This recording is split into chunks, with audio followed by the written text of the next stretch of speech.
ఇంద్రియానుభూతులు ఎందుకంత ఆశపెడతాయి?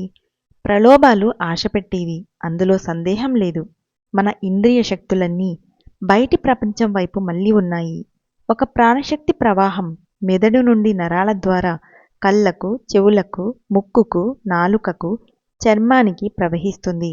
బాహ్యంగా పోయే ఈ ప్రవాహ ఫలితంగా మనం ఇంద్రియ ఉపకరణాల ద్వారా ఇంద్రియ జ్ఞానాన్ని అనుభూతి పొందుతున్నాం. ఆ అనుభూతిని మనం ఇష్టపడుతున్నాం. ఇంద్రియాలకున్న ఆకర్షణ అటువంటిది.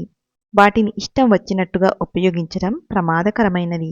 మానవుడు జ్ఞానంలో సుస్థిరమయ్యేదాకా బయటికి పోయే శక్తి అతడి ఇంద్రియ బంధనానికి దారితీస్తుంది.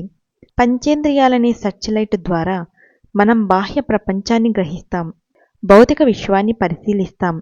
చూడడానికి, వినడానికి, వాసన పీల్చడానికి, రుచి చూడడానికి, తాకడానికి, మనకు ప్రీతినిచ్చే వస్తువులను ఇష్టపడడం మనం ఇంద్రియాల ద్వారా నేర్చుకుంటాం. ఒక ప్రత్యేకమైన అనుభూతి కోసం ఉన్న కోరిక అలవాటుగా మారుతుంది. చిక్కేమిటంటే చాలామందికి భౌతిక విశ్వానికి వెనక దాక్కొని ఉన్న పరమాత్ముడి గురించిన ఏ విధమైన అనుభూతి లేదు.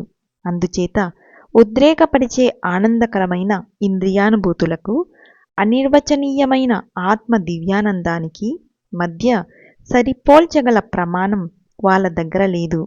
ఒకరు మానసికంగా అన్ని ఇంద్రియ ఆకర్షణలకు ప్రభావితం కానంత వరకు, లేదా వాటిని త్యజించే వరకు ఆ పోల్చే అవకాశమే లేదు. వివేకాన్ని, అనుభవాన్ని ఉపయోగించి ఉన్నతమైన ఆనందాలు ఉన్నాయని గ్రహించడమే ఈ బోను నుంచి తప్పించుకునే ఒకే ఒక మార్గం. Thank you.